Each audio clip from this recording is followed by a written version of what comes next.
अखन अपने सब सुन रहल छी धर्मेंद्र निर्मलिया के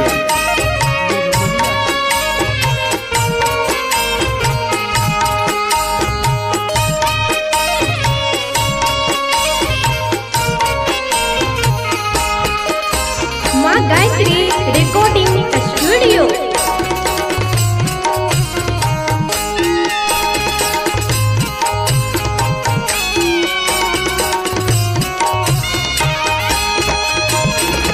शरणा चरण हम एलौं तोरा द्वार हो।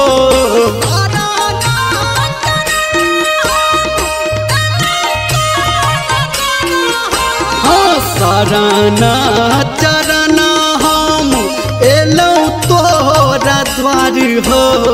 हमार बना दे बाबा फूटल कपार हो।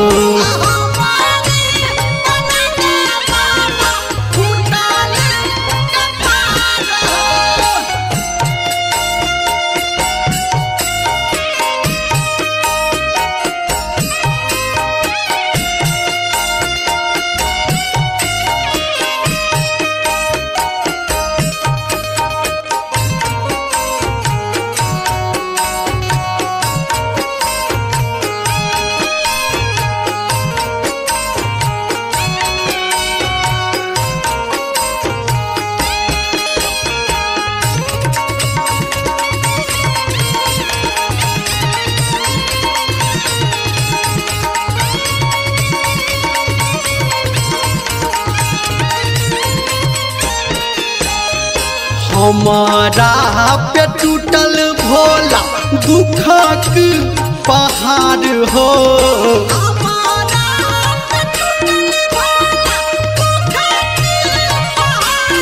हाँ हमारा पे टूटल भोला दुखक पहाड़ हो। हमार बना दे बाबा फूटल कपार हो।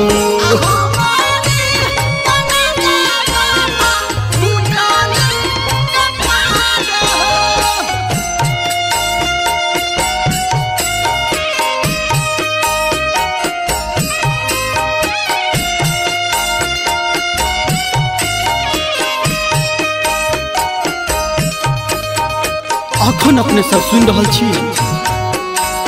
धर्मेंद्र निर्मलिया के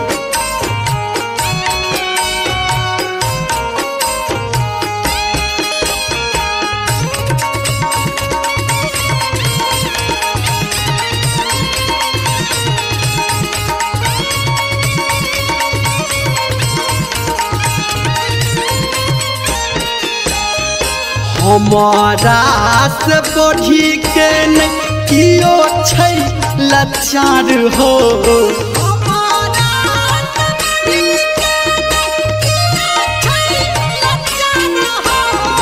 हमारा से बढ़ी के कियो छै लाचार हो। हमार बना दे बाबा फूटल कपार हो।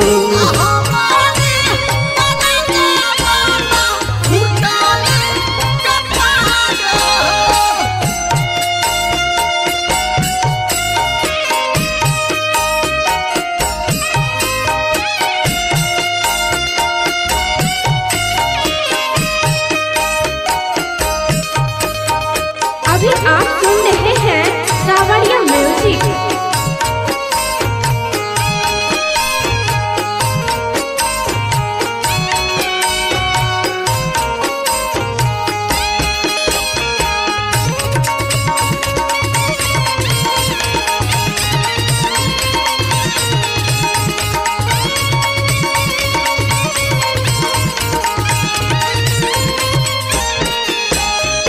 बिनती हमार भोला कोला तू स्वीकार हो।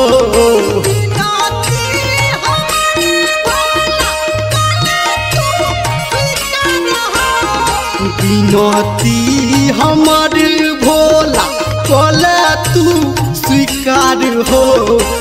हमार बना दा बाबा फूटल कपार हो हमार बना दा भोला फूटल कपार हो।